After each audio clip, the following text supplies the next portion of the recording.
En el día de hoy tenemos al doctor Luis Fleischmann desde Estados Unidos, que nos va a hablar sobre el futuro del proceso de paz con los palestinos y las relaciones Israel-árabe en tiempos de cambio.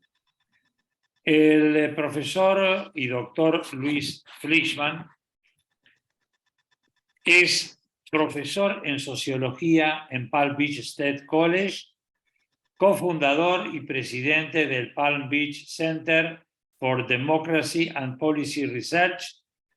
Fue vicepresidente y director ejecutivo de Relaciones Comunitarias y Políticas en el Sistema de Federaciones Judías de Estados Unidos, trabajando intensamente en asuntos relacionados con Medio Oriente y seguridad nacional, sirviendo como enlace entre estas organizaciones y el sistema de gobierno local y federal de los Estados Unidos, y también diplomáticos extranjeros y los medios. Fue asesor principal del proyecto de seguridad hemisférica en el Centro de Política de Seguridad, centrándose principalmente en América Latina y sus desafíos a la democracia, la estabilidad regional y la seguridad nacional en los Estados Unidos.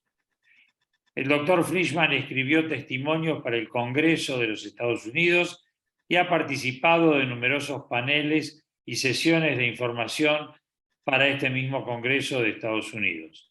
Autor de varios libros, hoy tenemos la suerte de tenerlos con nosotros. Doctor Fleischmann, si usted quiere hablar, por favor, abrir su micrófono. Quiero cederle la palabra y agradecerle en el nombre de Amigos por Israel su presencia y su colaboración con nosotros, darle la bienvenida y lo vamos a escuchar atentamente. A todos aquellos que quieran hacer preguntas, por favor le pido que lo hagan a través del chat y se las vamos a transmitir al doctor Fleischmann para que él las conteste.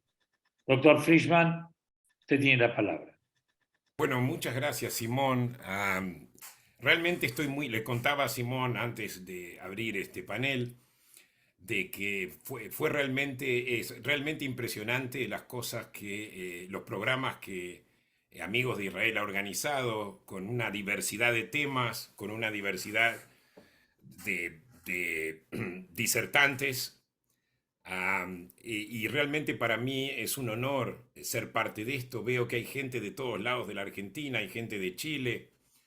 Am, Realmente me siento honrado de estar frente a este panel.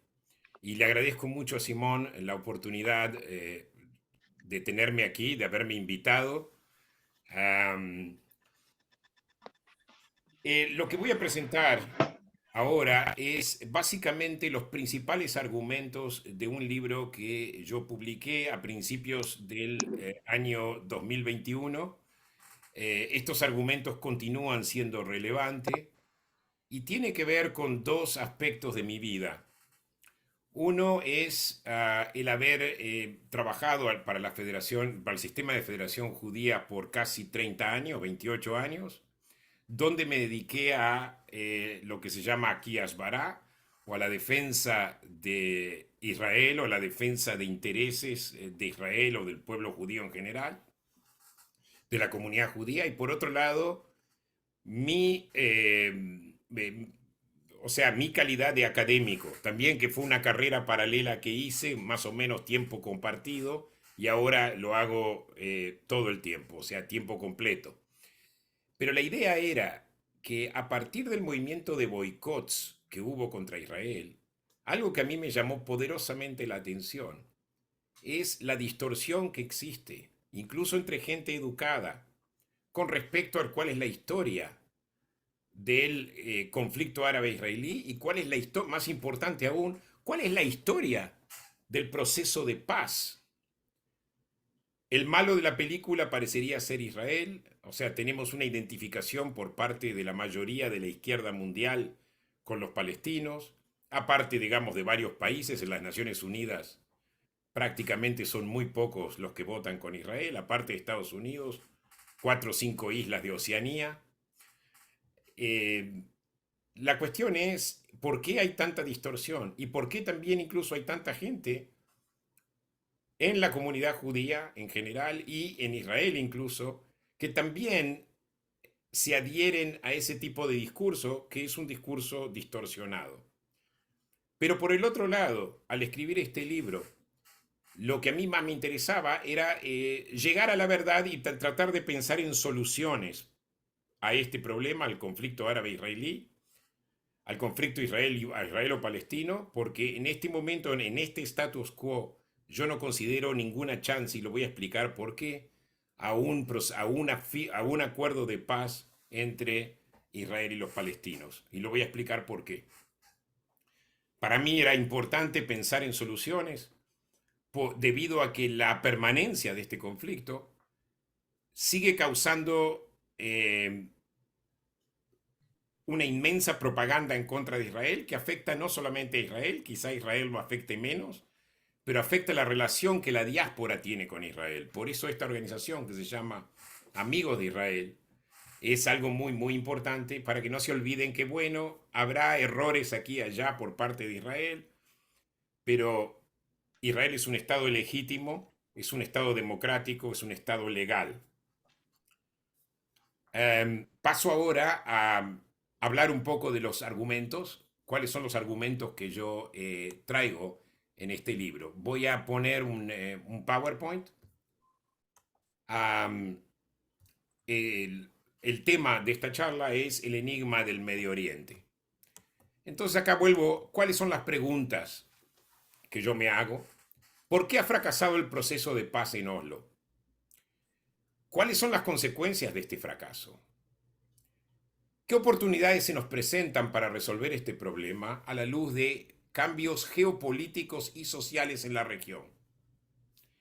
Y finalmente, ¿cuáles serían las posibles soluciones a este conflicto? Vamos a empezar por la primera pregunta. ¿Por qué ha fracasado el proceso de paz de Oslo? Si nosotros vemos en todo el periodo que va desde el año 2000 al año 2008, vemos que los israelíes concedieron de la siguiente manera. Accedieron a que se creara un Estado palestino en más del 90% de Cisjordania y toda Gaza. A cambio, Israel cedería parte de su propio territorio a cambio de la anexión de los bloques de asentamientos que existen justamente adyacentes a lo que se llama la línea verde, o sea, a la frontera de 1967. En Jerusalén, Israel aceptó soberanía palestina sobre Jerusalén Este y la custodia de su lugar sagrado Aram al-Sharif, y eventualmente también renunció a toda la soberanía judía sobre todo el monte del Templo, con la excepción del Muro de los Lamentos. Finalmente, Israel también se retira de Gaza en forma unilateral, después de llegar a la conclusión de que no quiere saber, que quiere tener un Estado separado de los palestinos, y se empieza con el programa de Primero Gaza. Como sabemos, este paso no salió bien, contrariamente a lo que esperaba Sharon. ¿Qué fue lo que los palestinos hicieron? Todas estas concesiones fueron rechazadas por los palestinos y ellos siguieron reclamando lo que se llama el derecho al retorno y soberanía sobre todo Jerusalén, ¿no? Todo Jerusalén del Este, incluyendo el Monte del Templo. Saquemos por un lado la soberanía sobre el Monte del Templo, pero hablemos del derecho al retorno. El derecho al retorno sería el derecho al retorno de todos los refugiados palestinos que se convirtieron en refugiados en el año 1948 a raíz de la guerra civil que hubo en Palestina entre judíos y árabes. Pero ese derecho al retorno no sería solamente para aquellos refugiados que salieron, sino también para los descendientes de los refugiados. O sea, estamos hablando de unos 3 millones de palestinos y descendientes, ¿verdad? todos juntos, que retornarían a Israel como ciudadanos israelíes. Esto era algo totalmente inaceptable para Israel, porque significaría que la mayoría judía se vería en peligro en cuestión de años, ¿verdad? Como mucho en cuestión de décadas. O sea, esto es inaceptable. Pero la creación de un Estado palestino en la mayoría de Cisjordania y en toda Gaza, eso sí era más aceptable. 2 meses después que los israelíes conceden en Camp David, en la primera conferencia de Camp David, la concesión fue del primer ministro Ehud Barak en aquel momento, estalla la segunda intifada. Ahora, lo que es interesante es que esta segunda intifada no fue como la primera intifada, o sea, una erupción de movimientos sociales que venían desde abajo, trabajadores, sindicatos, mujeres. Esta vez estaba dirigido por grupos organizados que incluían no solamente a Hamas y a la Jihad Islámica, que ambas en realidad nunca apoyaron el proceso de paz, siempre se opusieron a la autoridad palestina, sino también incluso a grupos asociados como Fatah, como Tanzim y los mártires del Aqsa. O sea, ¿qué vemos aquí? Vemos no solamente grupos palestinos que no se adhieren al proceso de paz y se oponen a la autoridad palestina, sino que también hay un conflicto entre la vieja y joven en generación, entre los mismos palestinos dentro de Fatah mismo. O sea, de hecho, ¿por qué sucede esto? ¿Qué es lo que pasa? La OLP pierde el poder.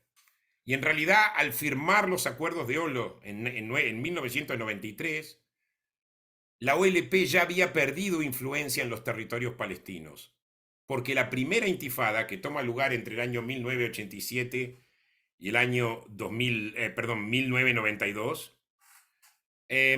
había sido lograda o había sido llevado a cabo sin la OLP. La OLP en realidad estuvo excluida del planeamiento de las operaciones de la primera intifada.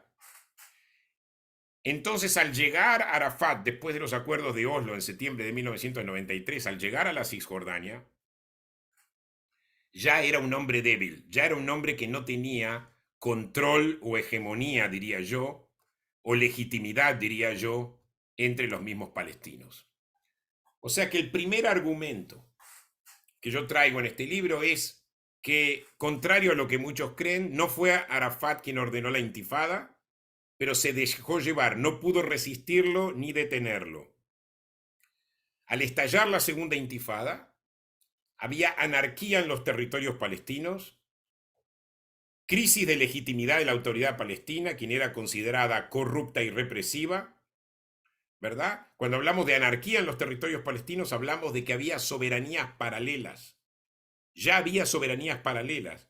O sea, había organizaciones como Hamas que ya habían tirado adeptos y prácticamente tenían la fuerza de una soberanía paralela a la autoridad palestina. Y lo vimos, el pico del conflicto fue el golpe de Estado que Hamas lleva a cabo en contra de Fatah luego de la retirada de Israel en la Franja de Gaza en el año 2007, ¿verdad? Es en este momento donde la autoridad palestina pasa a depender de la cooperación de seguridad con Israel y apoyo político y financiero internacional. Y esto explica, ¿qué es lo que explica en este momento? No solamente si Arafat lideró la intifada o no, que no la lideró, sino que explica también por qué Arafat rechazó la posibilidad de un Estado palestino cuando Israel se lo concedió, y por qué después, más tarde, también Mahmoud Abbas rechazó las ofertas de Ehud Olmert en el año 2008 de crear un Estado palestino. Porque en el momento que ellos creaban un Estado palestino, ellos estaban sujetos a un golpe de Estado, a una rebelión general. No tenían suficiente fuerza como para sostener un Estado palestino. Por eso lo rechazaron. Por eso hasta el día de hoy yo digo, no hay que creerse el cuento de que los palestinos aspiran a un Estado. Quizás sí haya alguno que otro que sí aspire a un Estado y quieran y sueñen con un Estado independiente, pero esta no es la posición de la autoridad palestina, aunque hagan eso creerle al mundo. El liderazgo palestino sufría déficit de legitimidad, su autoridad estaba amenazada por la existencia de múltiples grupos armados organizados, estaba en un estado de composición. Y como dije antes, Arafat y Abbas, una vez creado un Estado palestino, podía enfrentar su propia caída casi enseguida. Por lo tanto, optaron por el status quo y la Autoridad Nacional Palestina se siente más segura con dinero internacional, apoyo logístico por parte de las fuerzas de seguridad israelíes y apoyo político también de la comunidad internacional.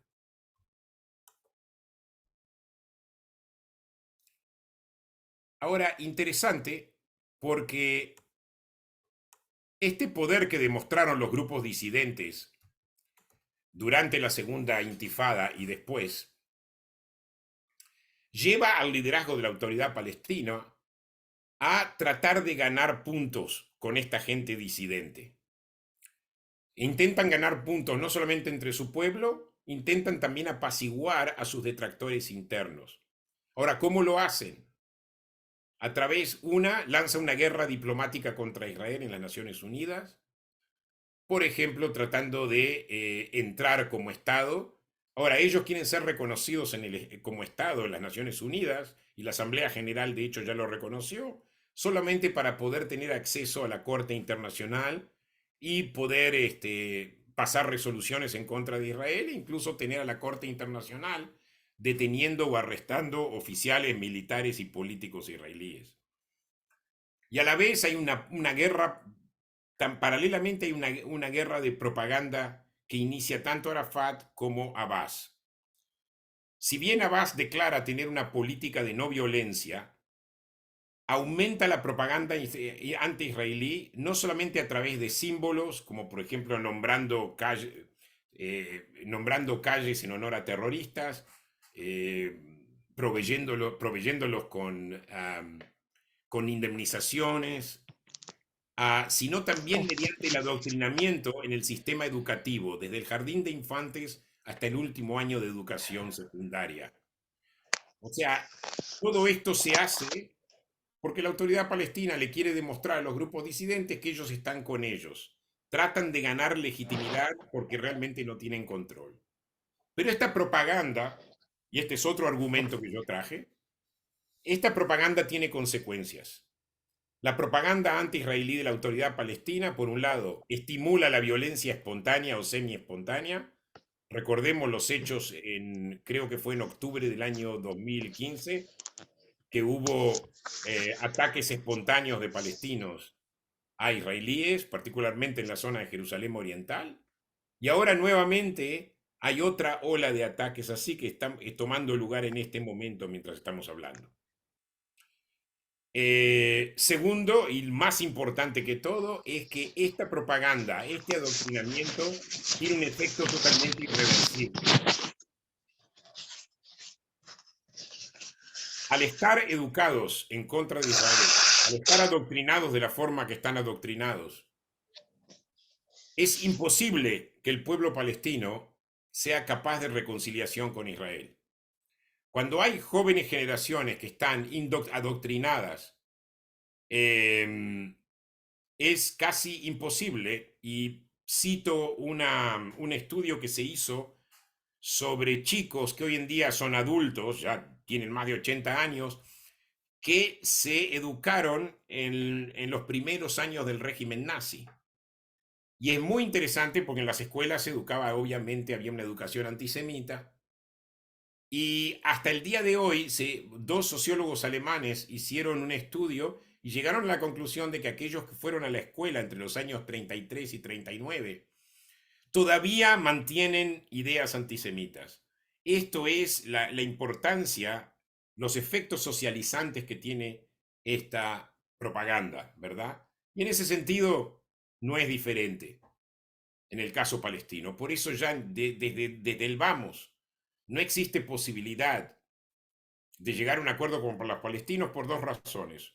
Una, porque un Estado palestino colapsaría en cuestión de meses. O sea, no hay realmente gobernabilidad. No hay monopolio del gobierno, no hay control del gobierno por parte de la autoridad palestina. Y segundo, porque en este momento las jóvenes generaciones están envenenadas de tal forma que es imposible.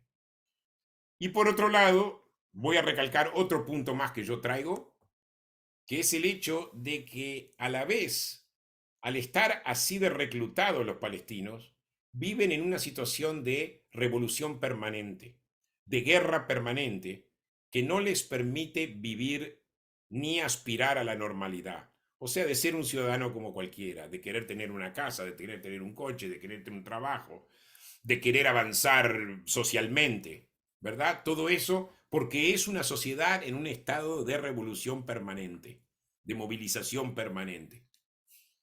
O sea que hay dos problemas, no solamente que no hay paz, sino que los palestinos están en una situación de movilización constante, no pueden llegar a la normalidad. Asumo de que hay muchos palestinos que sí quieren tener una vida normal. Y eso es algo muy importante cuando uno después tiene que pensar en soluciones al problema palestino. Ya voy a llegar a eso. Bueno, ¿qué hacemos entonces? Porque uno puede decir, mire Luis, entonces todo lo que usted dice es tan pesimista que ¿a dónde vamos con eso? ¿Qué hacemos? Es aquí que yo echo una mirada al mundo árabe. Si uno mira un poquito la historia del mundo árabe, los árabes, los países árabes han saboteado la paz con Israel, incluso aquellos países que tienen acuerdo de paz con Israel, como ser Egipto.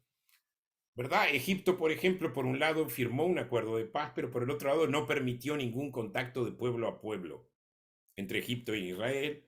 Egipcios que viajaban a Israel, cuando volvían los interrogaban, algunos los ponían presos. Israel aparte sirvió para siempre como un enemigo externo, cómodo, para compensar el déficit de legitimidad interna que tenían los países árabes. Eran regímenes represivos que la única forma que ellos tenían de dirigirse, o una de las pocas formas que ellos tenían de dirigirse a su gente, a su sociedad, era diciendo tenemos un enemigo en común y el problema es Israel. Por otro lado, había un creciente poder de la hermandad musulmana y grupos islamistas en países como Egipto y Arabia Saudita. Ahora, ¿qué hizo Egipto?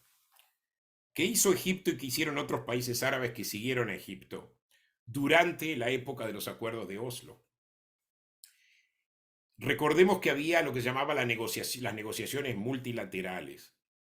Las negociaciones multilaterales eran negociaciones paralelas a las negociaciones bilaterales entre israelíes y palestinos, donde se hablaba de temas de la región, temas regionales, como ser control de armas, medio ambiente, uso del agua, uso de recursos naturales.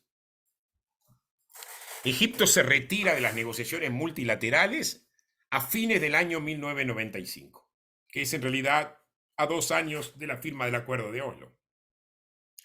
Y es muy interesante, ¿por qué se retiran de las negociaciones multilaterales? Porque le tienen miedo, precisamente temen a esa visión que tenía Shimon Peres de un nuevo Medio Oriente. Un nuevo Medio Oriente donde hay una especie de integración regional entre Israel y los países árabes. A esto Egipto le tenía pavor porque tenía miedo simplemente de que los israelíes se conviertan en el líder del mundo árabe.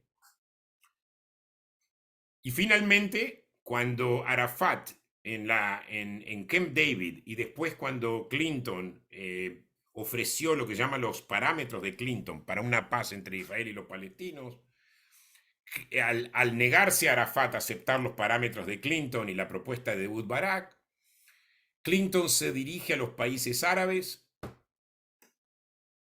para que persuadan a Arafat a aceptar las propuestas israelíes y las americanas.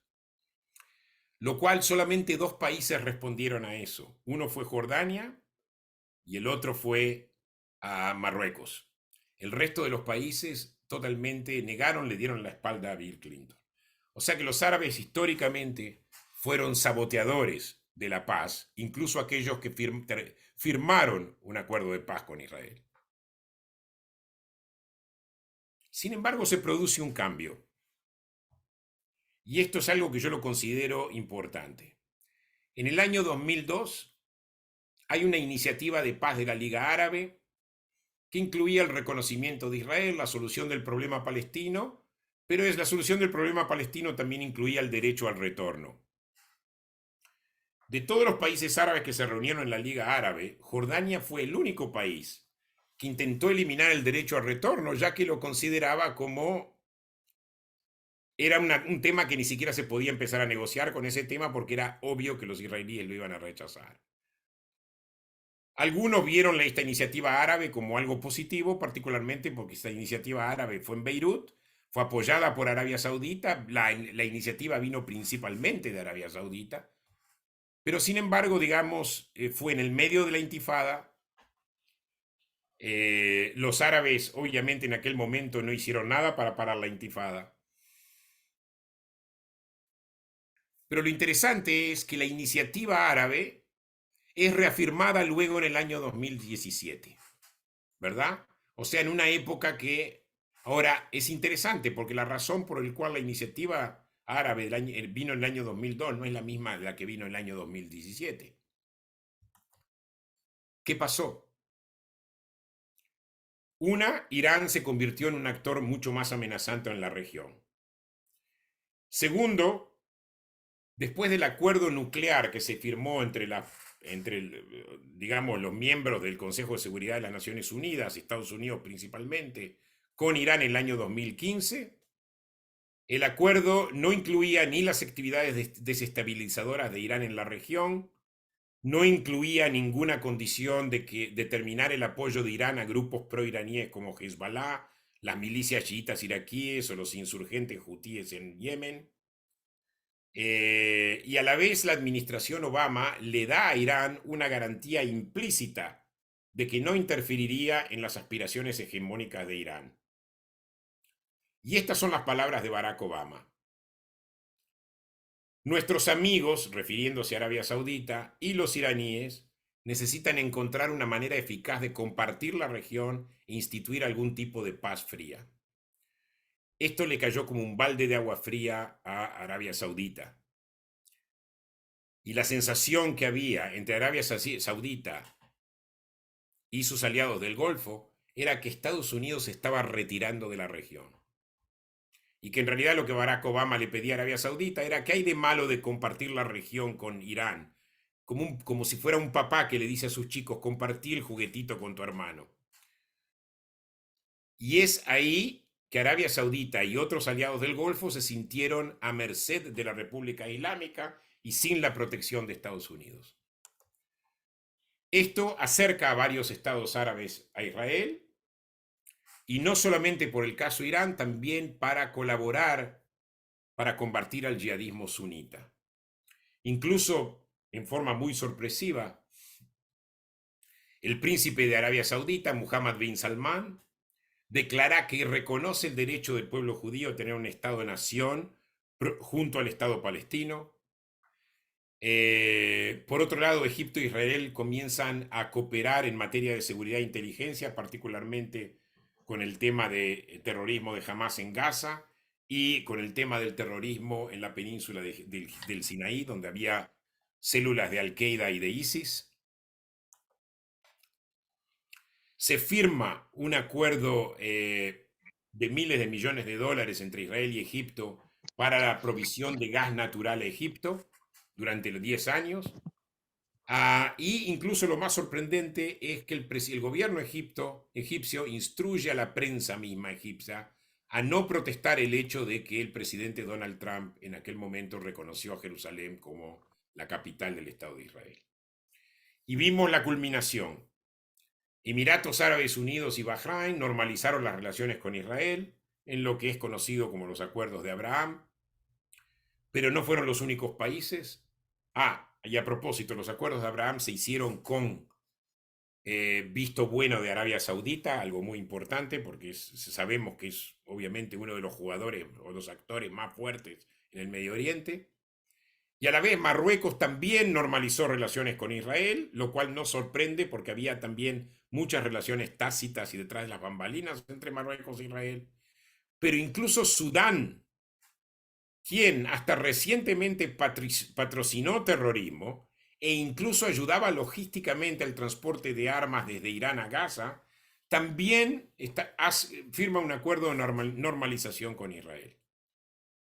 Esto es algo realmente es algo sin precedentes realmente, es algo, ignorar este desarrollo, yo pienso que es muy difícil. Eso no quiere decir, eso no quiere decir que mañana va a haber paz con los palestinos y todo se va a arreglar. Tampoco quiero decir que hagamos paz con los países árabes y olvidémonos de los palestinos. No, el problema palestino subsiste y va a seguir existiendo y va a seguir siendo un problema. Y tenemos otro elemento que surge, que es en el año 2010, es el estallido de algo que nadie tampoco hubiera creído, que es la primavera árabe, ¿verdad? La revolución de las naciones árabes o la rebelión de las naciones árabes. La primavera árabe es, yo diría, es un proyecto inconcluso. Recién estamos en el primero o segundo capítulo, pero no sabemos cómo el libro o la película va a terminar. ¿Por qué digo esto? Hay muchos que ya declaran a la primavera árabe como un proyecto totalmente fracasado. Dicen, mira, hay guerras civiles, mira, hay dictaduras como las de Egipto, hay caos general, todo eso es correcto. Pero recordemos que la democracia llega a Francia y llega a Europa 100 años después de la Revolución Francesa.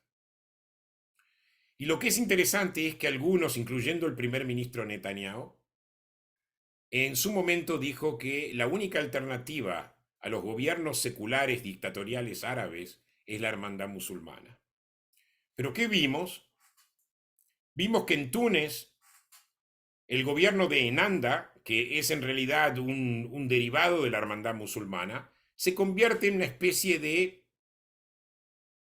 hermandad, de democracia cristiana, ¿verdad? Democracia musulmana, por así decirlo.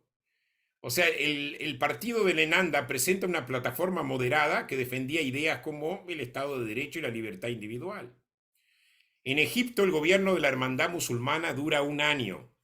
Y dura un año no solamente porque los militares llevaron a cabo el golpe de Estado. Recordemos, en julio del 2013 hay un movimiento de protesta social en contra del gobierno de la hermandad musulmana que se devenía como otro estilo de jumeinista, ¿verdad?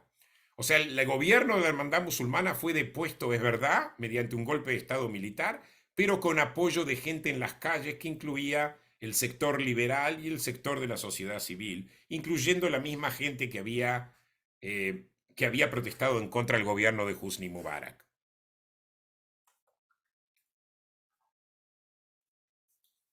No voy a seguir dando ejemplos,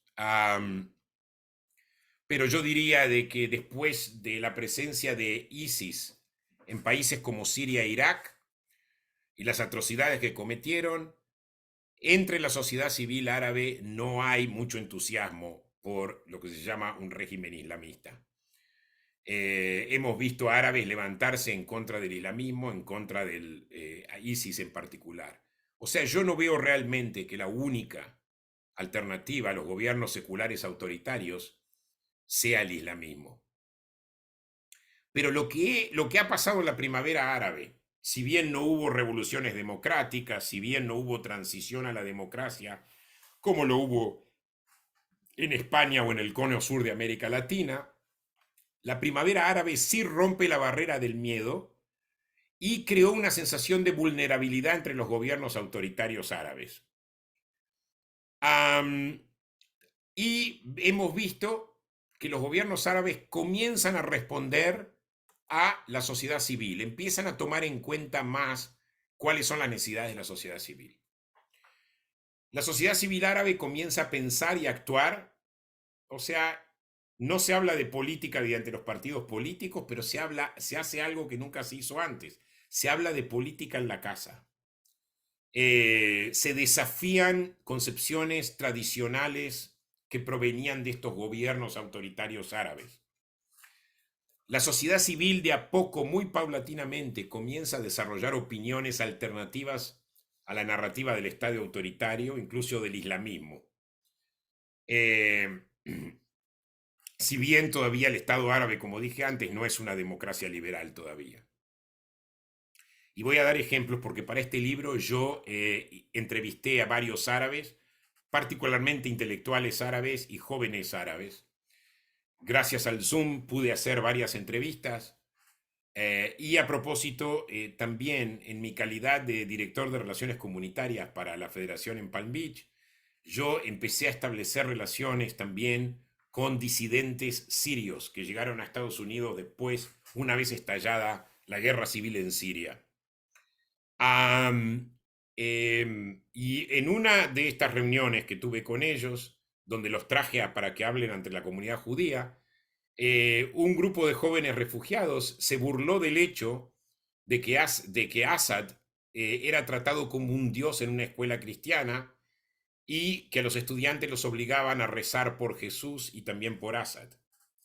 También se refirió burlonamente al hecho de que los cortes de energías y otras dificultades que aparecían en Siria se las atribuían a Israel, como que era Israel que saboteaba, era Israel el que causaba todas estas cosas. Y lo dijo riéndose, burlándose. Recordemos ustedes, no sé si ustedes recuerdan el caso de una chica Tamimi que abofeteó a un soldado israelí y estuvo presa por unos 8 meses. Esto obviamente creó problemas internacionales y bueno, y un montón de notas en el New York Times. Pero es muy interesante, después de 8 meses, a propósito, una de las grandes tonterías del gobierno israelí haber metido preso a esta chica, pero después de 8 meses de prisión esta chica sale.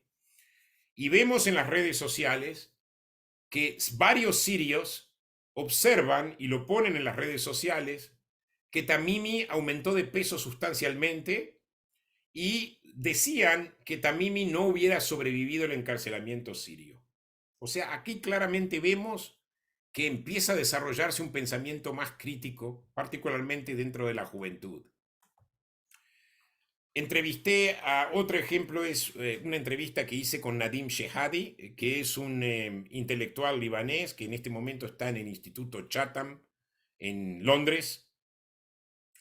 Y él describe que la idea de que Israel es el enemigo externo o el enemigo eterno, externo y eterno, y la posibilidad de que las generaciones más jóvenes de árabes desafíen este punto de vista es clara. Él sostiene que eventualmente hay tanta preocupación por el futuro de las jóvenes generaciones árabes, por el hecho de que están de los niveles más bajos del mundo en términos de desarrollo económico, en términos de educación, que Israel deja de ser un problema. Israel es reconocido como una excusa, como una especie de excusa para la unidad del mundo árabe. Yo realmente estaba fascinado haciendo estas entrevistas, al menos que esta gente haya querido decir lo que yo quería escuchar. Es una posibilidad, no digo que no.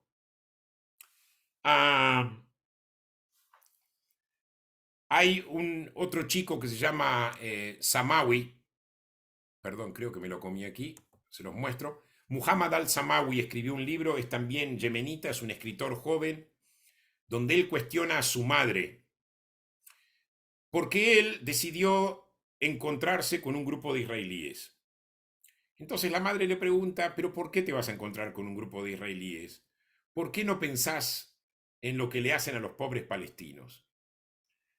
Entonces él le contesta a su madre, mamá, ¿por qué solo nos preocupamos por palestinas a expensas de otros árabes? ¿Son los palestinos los únicos hermanos que importan? ¿Por qué no nos unimos contra los saudíes cuando decapitaron a su propia gente? ¿O los sirios cuando Bashar Assad masacra sirios?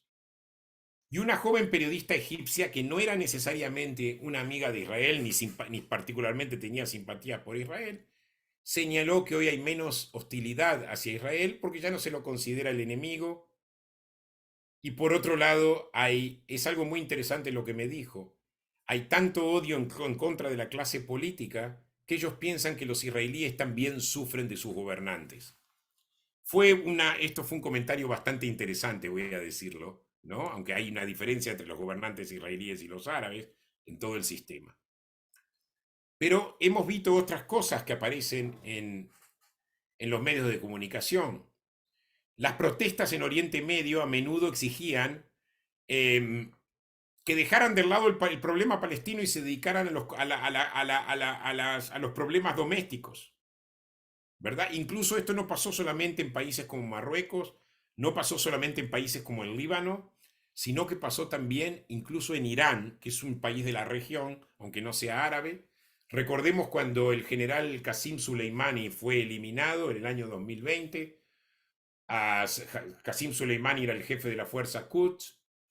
El gobierno iraní intentó crear un sentido de unidad y hizo una llamada, una movilización general, pero sin embargo, estudiantes universitarios iraníes no quisieron seguir el rito que el gobierno iraní por lo general los obliga a hacer, que es pisotear las banderas estadounidenses e israelíes. O sea, a los estudiantes no les costaba nada hacerlo, pero decidieron no hacerlo.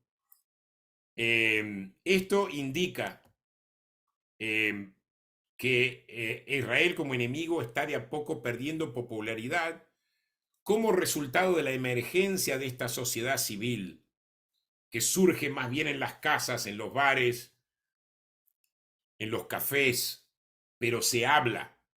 Hoy el pueblo árabe habla, no es más silencioso.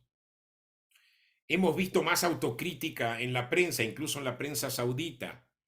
Hemos visto miembros del parlamento iraquí que visitaron Israel. Incluso hubo gente que los denunció de que estaban visitando enemigos. Y finalmente esto llegó a un tribunal federal iraquí que decidió que el hecho de que esta gente, estos parlamentarios iraquíes hayan visitado Israel, no se había cometido ningún delito por ello.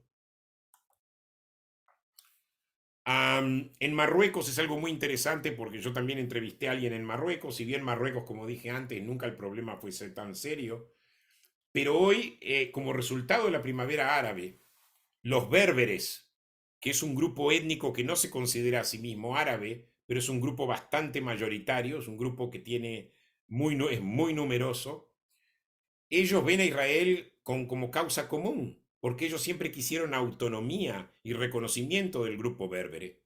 Y si uno se fija en lo que los berberes hoy en día escriben, tienen un sentimiento de mucha simpatía hacia Israel y lo ven como una fuerza importante que se contrapone a la hegemonía árabe en la región, o sea, en el norte de África y en el Medio Oriente.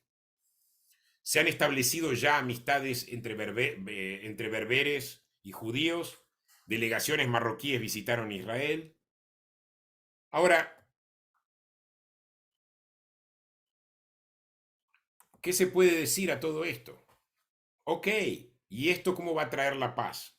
Es verdad, hoy escuchamos una declaración de la Liga Árabe de hoy mismo, donde dicen que el problema palestino sigue siendo un problema central que necesita solución. Bueno, la cuestión es qué solución le damos. Y aquí yo hablo de dos soluciones políticas, de dos soluciones. Una solución política y otra es una solución cultural, que no lo llamaría yo solución, pero yo diría un proceso.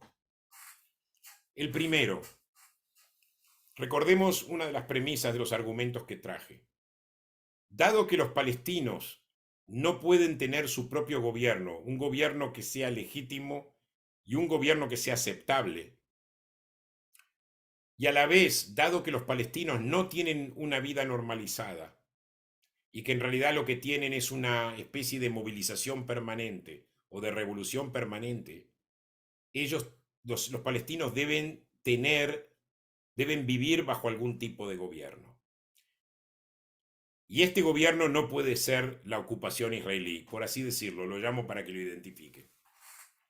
Porque es una ocupación donde los israelíes en el fondo no la quieren. Sino que eso debería tener un gobierno árabe. Un gobierno árabe debe ejercer hegemonía y debe ejercer soberanía sobre los palestinos, o los palestinos deben encontrar su soberanía en el marco de un Estado árabe. Y yo lo que propongo es reanudar la idea de la Confederación Jordano-Palestina. En la Federación Jordano-Palestina, los palestinos tendrían su Estado, pero serían confederados junto con Jordania. O sea que serían los jordanos que estarían a cargo de la seguridad interna y lograrían tener lo que se llama una especie de orden. Y así los palestinos podrían vivir bajo un orden. Ahora, ¿qué pasa con Gaza? Bueno, mi idea inicial, y por esto yo fui criticado por una de las críticas, era de que se unan a Egipto. Una de las críticas me dice, bueno, pero los egipcios tienen miedo al terrorismo, los jordanos no quieren saber nada con los palestinos después de lo que pasó en septiembre de 1970. Bueno, de hecho, hay gente en Jordania que sí piensa de que es posible una confederación. Yo quiero recordar de que casi un 50% de la población jordana es palestina y hay relaciones de familia entre la gente que vive en la Cisjordania y la gente que vive en Jordania. El problema es para el gobierno hashemita que ellos temen de que por ahí sí vaya un golpe de Estado, pero hay gente que piensa que es una buena idea. Porque recordemos, si hay una confederación, por ahí se puede mantener también una especie de libre movimiento dentro de Jordania. Y hoy en día Jordania tiene muchas zonas que están totalmente subpobladas. Necesita población, necesita nueva gente, necesita gente con iniciativa, necesita como una especie, si diría yo, inmigrantes o gente que quiera salir adelante. Y la población palestina es ideal para eso. En el caso de Egipto, yo diría de que es muy interesante porque incluso cuando estallaron conflictos entre Hamás e Israel, Hamás le pide a Egipto que medie entre Israel y Egipto. Y es muy interesante porque Hamás, de alguna forma, cuando se reúne con el presidente Sisi, les promete que ellos no tienen nada en contra Sisi y que van a hacer lo que Sisi diga. Ellos dicen, no somos solamente leales a la hermandad musulmana que ustedes depusieron, somos leales a ustedes también. Y por otro lado, jamás le teme mucho más a Egipto que lo que le teme a Israel por una simple razón. Los estados árabes siempre reprimieron con impunidad. Y los árabes saben que estando bajo un gobierno árabe van a ser más reprimidos. Israel no se puede dar ese lujo. Israel está bajo el escrutinio internacional. Pueden reprimir, por así decirlo, hasta cierto punto. ¿Qué es lo que los israelíes hoy están haciendo? Están yendo a Jenin, arrestando gente. O sea, en países árabes la represión es mucho peor. Y lo que Egipto ha hecho, por ejemplo, en el Sinai, son cosas que Israel ni siquiera soñó nunca. O sea que yo no necesariamente descarto la posibilidad de una coexistencia Gaza-Egipto tampoco. Ahora, yo por esto fui criticado y yo sabía que iba a ser criticado. Pero a falta de solución política, ¿qué se le va a hacer? Incluso es muy interesante porque haciendo mi investigación, descubrí que había un profesor justamente de la universidad eh, una de las universidades muy famosa de la Cisjordania, no Al-Quds, otra, ya me va a venir el nombre, habló también, no solamente habla de la posibilidad de unirse a Jordania, sino también que exige a los países árabes que le den ciudadanía completa a los palestinos. Hoy en día palestinos que viven en otros países son ciudadanos de segunda, en el Líbano son ciudadanos de segunda, recordemos lo que pasó en Kuwait durante la guerra del Golfo, solamente porque Arafat se puso del lado de Saddam Hussein, 300.000 palestinos fueron expulsados de Kuwait. Entonces habla de una relación más con Jordania. Ahora, la otra cosa, lo que yo llamo el proyecto cultural, diría yo, es que en este momento se está dando una atmósfera tal donde se pueden generar, relaciones de pueblo a pueblo. Y yo diría de que lo más importante es que intelectuales árabes, intelectuales israelíes y judíos se reúnan y sigan dialogando sobre esto. Porque hay un momento sumamente importante que es donde los árabes están cuestionando la, diría yo, la sabiduría del discurso árabe tradicional. Entonces, a más diálogos pueblo tu pueblo, algo que Husni Mubarak no permitió. cuando él era presidente de Egipto. Esto podría ayudar a generar un ambiente mucho mejor entre Israel y los palestinos. Al aislar a los palestinos más con estos diálogos, yo pienso que ellos se verían bajo más presión, y ya de hecho ya están bajo presión, porque incluso los líderes palestinos dijeron, los árabes están normalizando relación con Israel y nos están dejando a nosotros solos.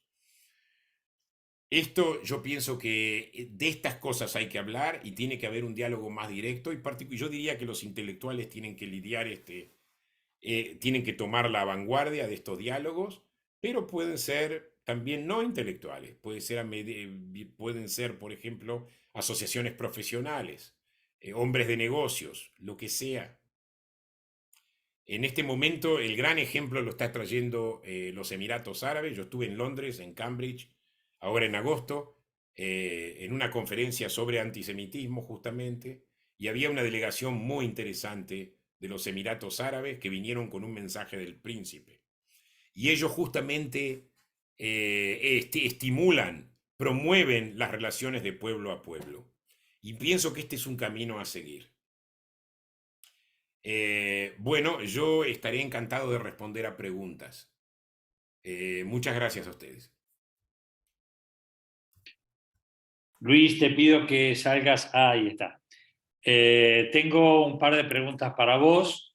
En principio, muchas gracias por tu tan clara disertación sobre el tema, y voy a pasarte algunas preguntas que hicieron nuestros participantes.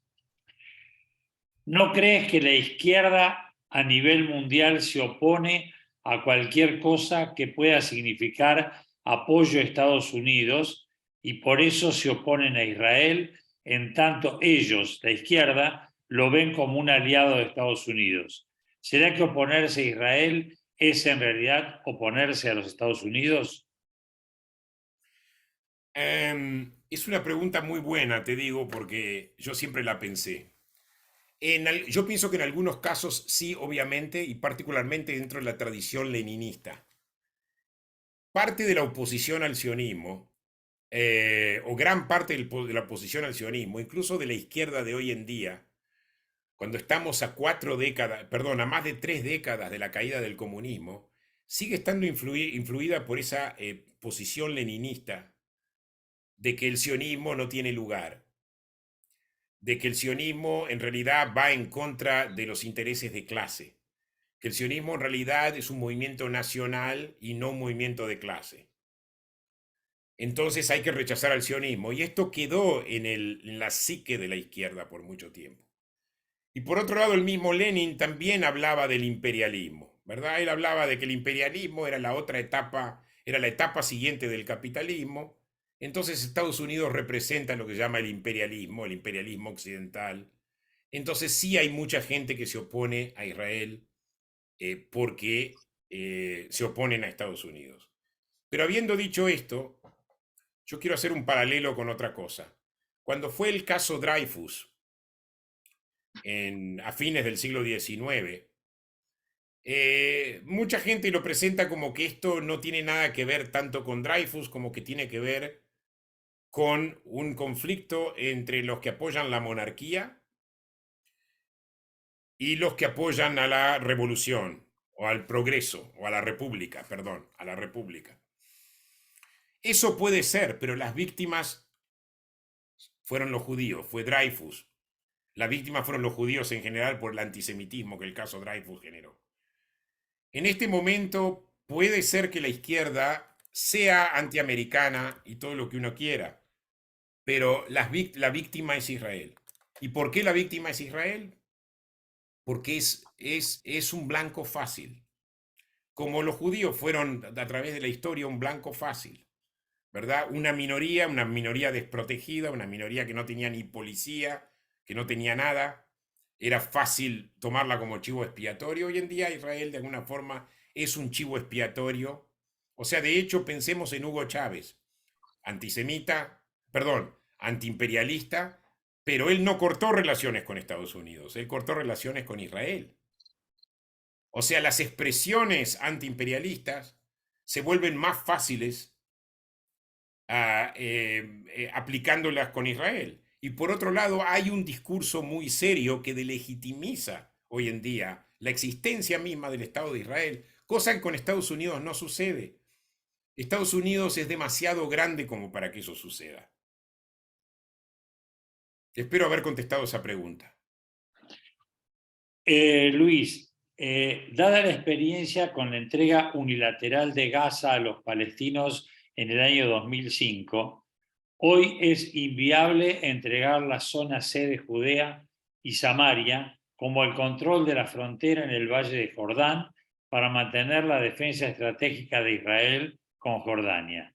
Los palestinos no quisieron el plan Trump, que le daba viabilidad y recursos para poder armar su propio Estado. Tu comentario. Bueno, mi comentario es que la zona C es una zona un poco compleja. Es 60% de la Cisjordania y está bajo total control de Israel. Es ahí donde están los asentamientos judíos, ¿verdad? Pero hay también una población árabe ahí, ¿verdad? Hay una población árabe ahí. Retirarse de la zona C en este momento o retirarse de la Cisjordania en este momento implicaría que zonas centrales de Israel, como ser Tel Aviv, Ranana, Kfar Saba, Herzliya, serían tan vulnerables como hoy en día son Ashdod, Sderot y otras ciudades que están cerca de Gaza. Se supone que si Israel se retira y se desliga y se desentiende totalmente de la Cisjordania, o sea, quedan los palestinos solos. Al quedar los palestinos solos, posiblemente haya otro golpe de Estado por parte de Hamas como lo hubo en Gaza en el año 2007. Es así que Israel quedaría totalmente vulnerable a este tipo de ataques.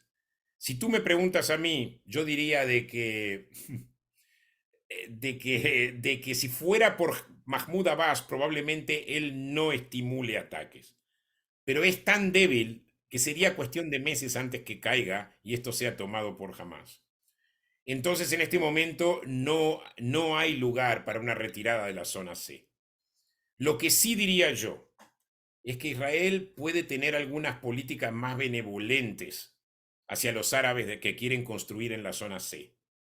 Porque en este momento lo que está pasando es que, bueno, si un judío quiere construir en la zona C, no tiene problema, particularmente si es un asentamiento, piden los permisos. Si un árabe quiere construir en la zona C, les ponen mucho más barreras. Y esto ha generado un problema de opinión pública, ha generado un problema de relaciones públicas muy serio. Yo pienso que ese sería un muy buen gesto que Israel podría darle a los palestinos.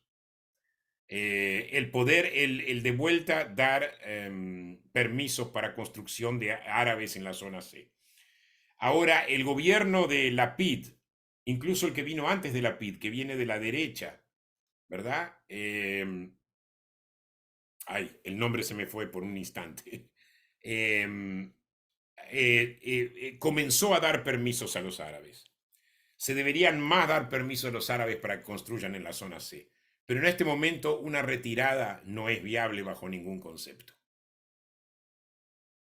Y con respecto a armar su propio Estado palestino, en este momento no hay ninguna infraestructura de los palestinos y cuando hubo empresarios palestinos incluso ya no invierten más ahí porque simplemente el gobierno no ha hecho mucho para incentivarlo tampoco. No hay una infraestructura preestatal en, en la Cisjordania, en los territorios palestinos en general. Sí. Una última pregunta, Luis. El nuevo resultado electoral en Israel con el triunfo de Bibi Netanyahu y la coalición, ¿tendría alguna relación con respecto al mundo árabe? ¿Vos lo ves como positivo, como negativo, que puede tener alguna influencia? Bueno, Bibi Netanyahu mismo ya fue primer ministro y en realidad los acuerdos de Abraham son mucho mérito de Bibi Netanyahu. Bibi Netanyahu incluso llegó a viajar a Arabia Saudita y reunirse con el príncipe. Bibi Netanyahu tenía unas relaciones más o menos decentes con Egipto. Pero esta vez el problema no es Bibi Netanyahu solo. Lo que estamos viendo en este momento por los resultados de las elecciones de anoche es que hay un incremento del poder de la extrema derecha. Y esto creo que es muy malo para las relaciones públicas de Israel y creo que podría influir negativamente o por lo menos aumentar la desconfianza del mundo árabe. Por eso yo lamento que estos hayan sido los resultados, porque el gobierno de Lapid, de alguna forma, sin ser un gobierno super paloma, fue un gobierno de que hizo lo que tuvo que hacer, o sea, usó el garrote cuando tuvo que usar el garrote y usó la zanahoria cuando tuvo que usar la zanahoria. Y creo que con dirigentes como Ben Gvir y Smutrich, que son más de la extrema derecha, creo que habría un problema de imagen, no solamente en el mundo árabe, sino también en Estados Unidos y el mundo occidental. Bueno, muchas gracias, Luis. Nuevamente, en nombre de Amigos por Israel, te agradezco tu participación. Fue un honor para nosotros toda la explicación que nos diste, es muy clara y creo que a todos les habrá interesado todo lo que vos nos contaste acerca de este tema tan interesante. Si me lo permitís, quiero invitar a todos nuestros oyentes para el próximo miércoles que vamos a realizar un concierto en idioma yiddish en homenaje al aniversario de la Kristallnacht. Están todos invitados, 19 horas, próximo miércoles, por Zoom, aquí como siempre. Les deseo un Shabbat Shalom, Y un muchas buen gracias fin a de toda la semana, audiencia. un buen fin de semana. Un fuerte abrazo para todos ustedes y aquí los estaremos esperando para el concierto en Idis. Luis, un fuerte abrazo, muchas gracias y a disposición siempre para vos. Bueno, muchas gracias por esta invitación, Simón, y un gran placer, una gran audiencia. Fue un placer para mí hacer esta presentación. Muchas gracias. Gracias a todos. Shalom.